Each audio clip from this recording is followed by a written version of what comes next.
Bismillahirrahmanirrahim. Dear students, Assalamu alaikum. In this discussion, we will discuss the government and politics in Pakistan 1947 to 1958, particularly what form of government was adopted, federal structure, and we shall also discuss the major issues before the first and second Constituent Assembly. We delayed the Constitution of Pakistan. As you know, so the government and politics, as you know, the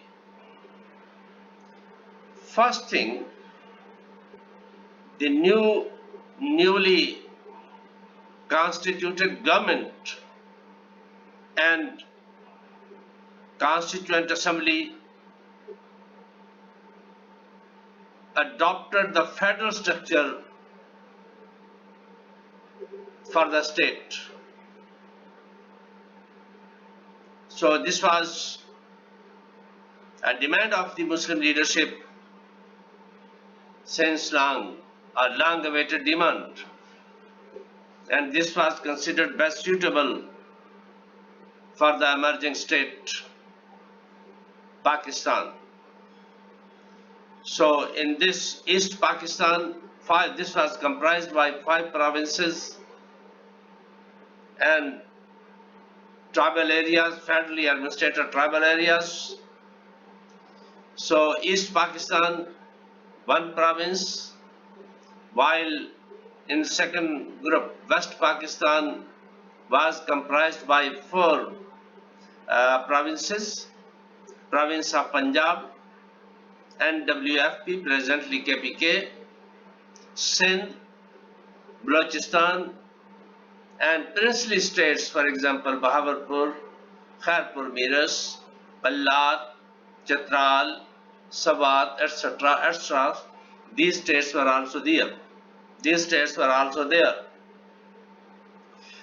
So, in this system, this federal system was adopted by the first Constituent Assembly of Pakistan.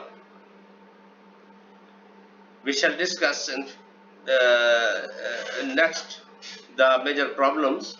However, the form of government was adopted parliamentary system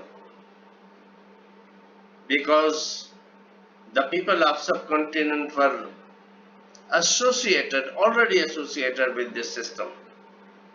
Under the parliamentary system, the one house was there, the legislature or Constituent Assembly, Governor General and Prime Minister. Ayaz Muhammad Ali Jinnah was inducted as the first Governor General of Pakistan, and his very close associate Lect was elected as Prime Minister of Pakistan. So, under the Constitution of 1956, the Governor General was replaced by the President Sikandar Mirza, and he was the first President of Pakistan. Sikandar Mirza was the first President of Pakistan, and Chaudhry Muhammad Ali was the first Prime Minister of Pakistan under the Constitution of 1956. So, as you know, the parliamentary system was adopted, and first Governor General Quaid-e-Azam Muhammad Ali Jinnah was elevated as Governor General of Pakistan after the death of Quaid-e-Azam Muhammad Ali Jinnah. Khaja Nazmuddin. Khaja Nazmuddin was elevated as Governor General of Pakistan. With the death of Liaquat Ali Khan, the then Prime Minister of Pakistan, he was fired in the Liaquat Bagh Rawalpindi. Unfortunately, so Khaja Nazmuddin preferred to become a Prime Minister, while Sikandar Mirza, with the service background, was elected as the Prime Minister of Pakistan. First President of Pakistan under the Constitution of 1956. So, as far as Prime Ministers are concerned, so the first Prime Minister was Liaquat Ali Khan under the system, and after his death, Khaja Nazmuddin was elected as Prime Minister of Pakistan by the Constituent Assembly or Legislature of Pakistan. Then Muhammad Ali Bogra, Hussain Shahid Sorwardi, Chaudhry Muhammad Ali, I. Chandrigarh, Malik Feroz Khan were inducted as Prime Minister of Pakistan at various times up to 1958, when the martial law was imposed on the invitation of the President of Pakistan, Sikandar Mirza, who became first President of Pakistan under the same constitution.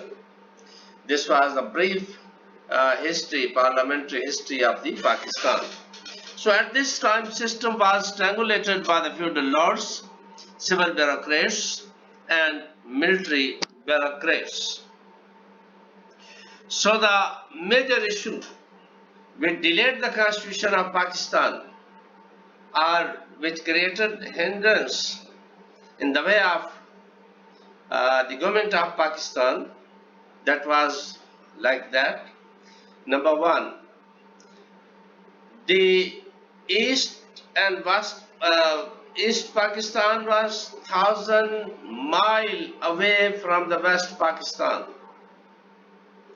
This distance was also one of the hurdle in administrative and legislative issues. But this was not in the case of Pakistan. You can find out other places, other states in Pakistan. So this was knitted by the ideology of Pakistan at the same time.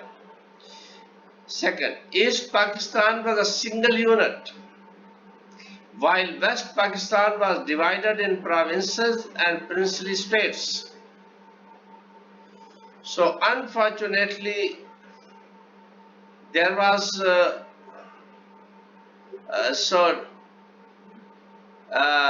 trust deficit was created, unfortunately, and this created problem for Pakistan. There was economic disparity between two wings. West Pakistan was economically better than the East Pakistan. So, in this situation, the leadership of East Pakistan wanted to get more and more powers, while West Pakistan wanted to retain more and more power.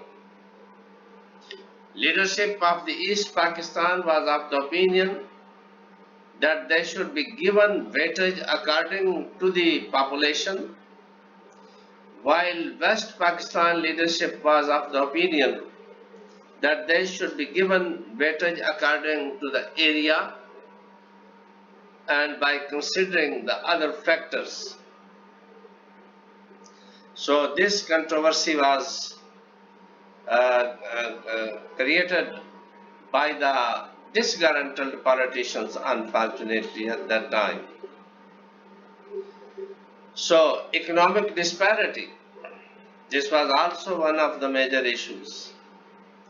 Distribution of powers between federation and federating unit was under shadow of the controversy. East Pakistani politicians were in favor of transfer of more powers to the provinces, while West Pakistani leadership was in favor of the strong center. East Pakistani leadership was in favor of the provincial autonomy, maximum autonomy. They were inclined to give less and less powers to the federal government, while West Pakistani leadership wanted to retain more and more powers with the federal government. Next was the representation problem in federation.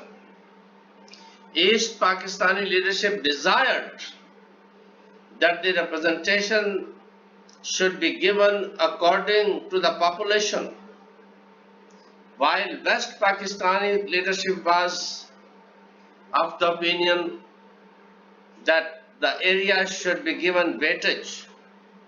And this was not a new demand. Actually, in 1906 Decentralization Commission, this demand was raised by the Muslims that as far as powers are concerned, so the weightage, Muslim has more agricultural land and contributing more towards the government finances, so they should be given weightage in case of election. So West Pakistanis were demanding on those lines. So East Pakistan was one unit, while in West Pakistan this was divided into the 4 provinces and princely states, and there were suspicions that one province or one princely state can disturb the balance between East and West wing of the Pakistan. So the balance, the leadership could not create balance positively between East and West Pakistan. This created maximum problems for the Pakistan. As far as representations and distribution of power between the central government and the provincial government, so the first and second basic principal committees were constituted by the legislature. And later on, Muhammad Ali Bogra formula is very famous formula. According to this formula, he proposed parity-based formula between East and West Pakistan. So, according to this formula and according to the formula of the second principal committee report, they were nearer to each other. So, he recommended 2 houses, National Assembly and Senate.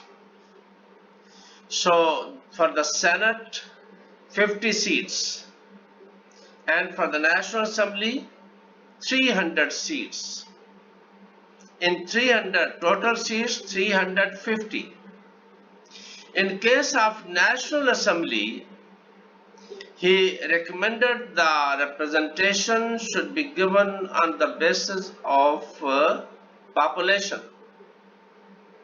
and 165 seats were allotted to the East Pakistan, while 135 seats were allotted to the West Pakistan in the National Assembly.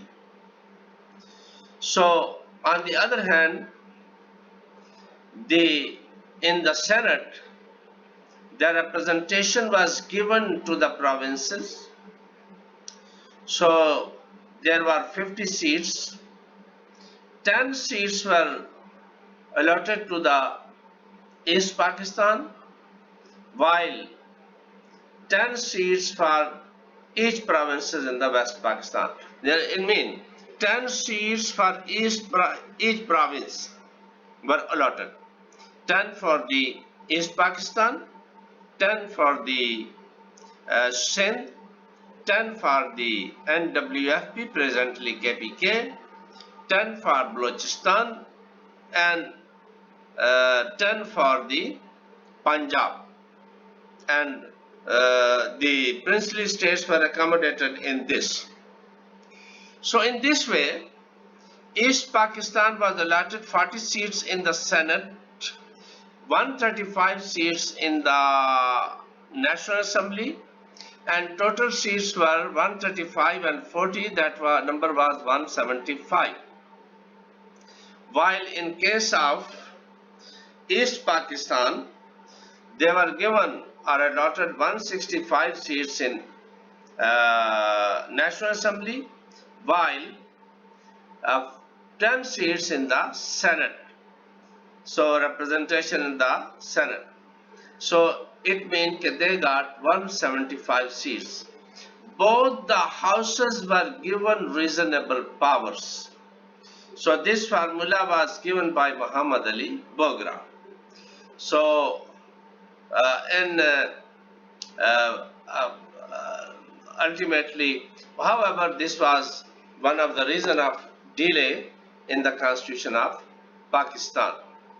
So this was the situation at that time and reasons of delay in the constitution. However, on 23rd March 1956, the first and second Constituent Assembly was able to formulate and proclaim and implement the constitution in Pakistan, and this operated now up to 1958, October 1958, when martial law was imposed by Muhammad Ayub Khan.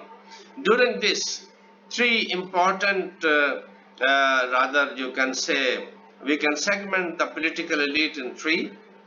Number one, feudal lords, assembly was dominated by them.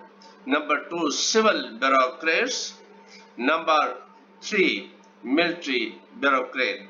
Because the military got opportunity when the martial law was imposed in 1953 in few cities. So this encouraged the military to rather pave the way for the next and big martial laws. So this was, thank you very much. This was we are now completed this government and politics in Pakistan 1947 to 58. If you have any question, you can ask. Thank you.